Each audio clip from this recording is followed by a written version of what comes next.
اللهم صل وسلم وبارك على سيدنا محمد. ازيكم يا حبايبي، وحشتونا. متنسوش اللايك بقى والاشتراك في القناه عشان اي حاجه انزلها توصل لكم.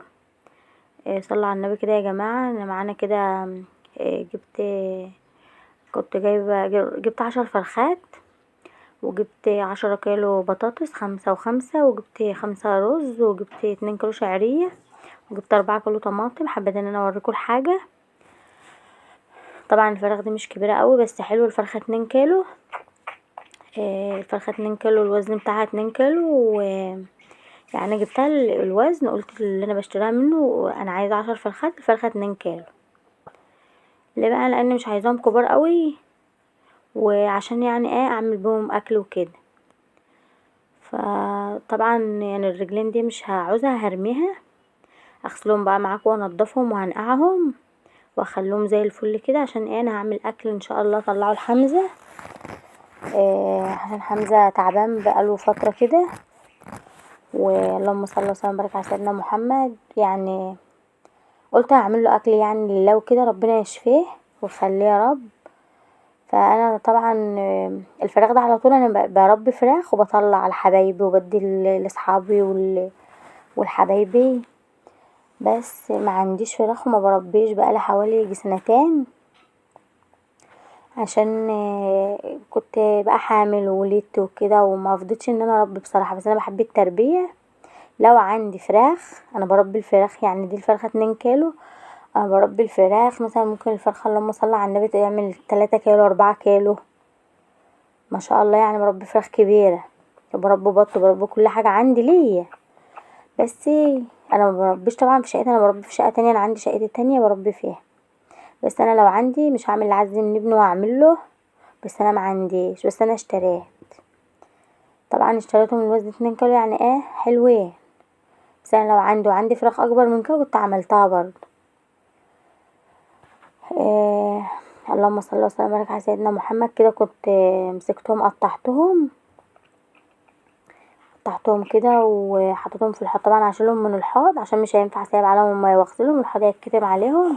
هشيلهم كده، انا غسله الرخامه ومخليها زي الفل. هشيلهم كده واغسل حاجه حاجه بقى. والرجلين دي في الاخر هرميها للقطط.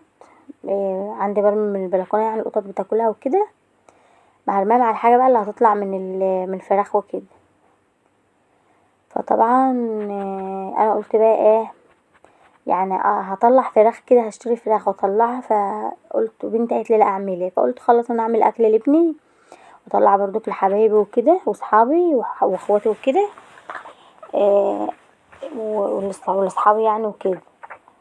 فربنا يا رب تقبل مننا، واحنا يعني عاملين حاجه يعني على قدنا وكده، والحمد لله. بس والله لو يعني الظروف اكتر من كده كنت عملتله اكتر من كده. طبعا انا مش هعمل العز من ابني، ما عنديش عز منه، ربنا يخليه يا رب ويشفيه. قطعت كده الفراخ، فقلت بقى انا هغسلها بقى واخليها زي الفل، ومليت البلاستيكيه ملح، وحطيت خل، وحطيت شويه دقيق وبقى اللي بغسله كده الفيديو. طبعا انا مسرعاه، بغسله كده الوراك وبخليها زي الفل، واغسل كل الفراخ وبرميها في الميه اللي هي فيها الخل والملح والدقيق. طبعا هنقعهم بالملح والخل والدقيق كده بتاع مثلا ساعة او ساعتين، وبعدين اكب المية من عليهم وانقعهم بليمون. كده بقى كنت بغسلهم خليتهم زي الفل. وقلت بقى اما اعملوا الاكل الفيديو ده ينزل لكم، وهنزل لكم بقى عشان ما اطولش الفيديو عليكم. قلت ما اطولش الفيديو، نزلت الفيديو دوت، وهنزل لكم الفيديو التاني اللي انا بعمل فيه باذن الله. وهنزل لكم الفيديو وانا بعبي في الاطباق وكده. فانا طبعا كان نفسي والله اعمل له. انا ما ربيتش فراخ خالص من ايام، يعني من اللهم صل على النبي. لا دي مش على الستين، ماشي تمام. طبعا ما ربيتش فراخ. انا عندي يعني انا بربي في شقتي التانية اللي هي شقة تانية بتاعتي، ان الشقة دي انا ساكنة فيها، انما اللي هي شقة تانية بربي فيها. بس انا من ايام ما حملت وولدت وكده انا ما ربيتش فراخ. حتى لما جبت فراخ عندي في شقتي هنا، بجيب مثلا 10 فرخات في البلكونة كده، بس ما بجيبش فراخ زي ما بجيب في الشقة بتاعتي التانية. الشقة بتاعتي التانية انا بجيب فراخ كتير وبجيب بط وبربي الفرخة 3 كيلو و4 كيلو ان شاء الله اما اجي اربي المرة ديت. بس الشتا، بس اليومين بتوع الشتا دول يعدوا وهربي ان شاء الله وهعمل فراخ كده. هعمل برضو كده اكل وكده، بس هعمل بقى بفراخ كبيرة. بس اما اربي ان شاء الله فراخ واروح الشقة تحت التانية هناك اصور لكم برضو واوريكم وانا جايباهم صغيرين وكده واوريهم لكم. فانا كان نفسي والله يبقى عندي فراخ وهعمل واوريكم، بس الحمد لله انا اشتريت اهو ال10 فرخات دول. قلت للراجل انا عايزه الفرخه 2 كيلو، وجبت البطاطس وجبت الطماطم وجبت الرز وجبت الشعريه، واعمل له وجبات كده في الاطباق. طبعا انا غسلت الحاجه وخليتها زي الفل عشان طبعا الناس اللي هتاكل بألف هنا على اي حد هياخد منهم. وما تنسوش بقى تدعوا لحمزه ربنا يشفيه ويخليه يا رب. قطعت كده على ما غسلت الفراخ كانت نانسي قطعت بقى البطاطس كده. الحتت المدوره دي بتبقى مش بايظه ولا حاجه، بس السودا من جوه كده هي شالت الحته السودا.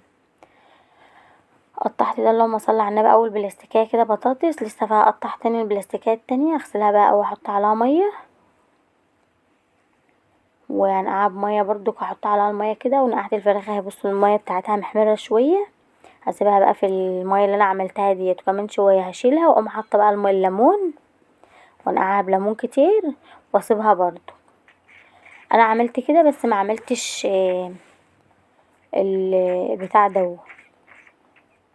لسه بقى الطماطم بقى والحاجات دي هعملها والرز وكده، بس هنعمل الفراخ نشوة هوريكم كل حاجة هعملها. طبعا اي حد ربنا مقدره على اي حاجة يعملها كده. كنت شلت الحاجة اللي طلعت منها هرميها من البلكونة للقطط. نضفت الحوض ونقعتهم اهو. قلت بقى عشان ما اطولش الفيديو عليكم انزل لكم دوت، والحاجة التانية هنزلها لكم برضه.